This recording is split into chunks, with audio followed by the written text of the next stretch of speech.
In the silence, a confession lingers, a tale of escape and guilt, born from the sunny archipelago of the Philippines. 7 years ago, a journey began to the States, a journey shrouded in lies. Education, family, new experiences, a fresh start. These were the reasons given, but the truth was far darker. Back in my home, I was bullied heavily during the start of grade 8. Teachers did nothing, saying they were only joking and they only wanted me to toughen up. One classmate instigated all of it. Let's call him Roy. At first, it was just hurtful insults, peeping on me in the bathroom, grabbing and stroking my groin during class. Then it escalated to violent shoves, tripping me, punching me as hard as he could in the shoulder, back, and face. Then he'd snap pictures of me in the bathroom exposed, share them with his friends, and make fun of me. I endured it for a whole year. I never fought back. They were athletic and stronger, and I didn't want to get in trouble with the faculty. Then when it was 9th grade, I made one of the biggest mistakes in my life. We weren't having a class that day. Most of my classmates were just frolicking around and whatever. I was only minding my own business reading a comic book. Then Roy appeared and slapped it out of my hand. I picked it up and continued reading, trying to ignore him. Then he punched the back of my head, which hurt a lot. At this point, I finally snapped. I rushed at him and tried to tackle him to the ground, then started repeatedly punching his face.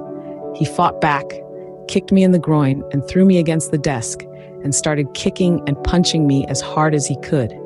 He busted my lip. I remember a lot of blood pouring down my face. My classmates immediately rushed to us. They pulled Roy back and helped me to my feet.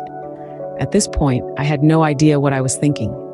I ran at him screaming while he was distracted, pushed him against the wall, and dug my fingers into his eyes as hard as I could. I remember him crying and screaming, the amount of blood that was gushing down my hands. I was put in the faculty room, and the teachers panicked, rushing him to the nearby hospital on a motorcycle. My parents heard what happened, and they freaked out.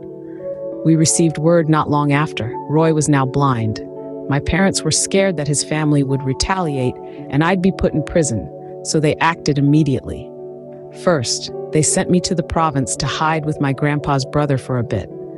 I don't know how they did it, but next thing I knew, I was on a flight to the US, where I'd now be living with my mom's cousin's family.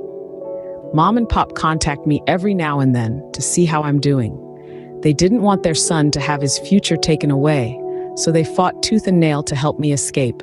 And that honestly makes me cry. It makes me sad and angry that I can't go home. I try to pin the blame on Roy. After all, it was his fault, but still I cannot stop feeling horrible, like a monster.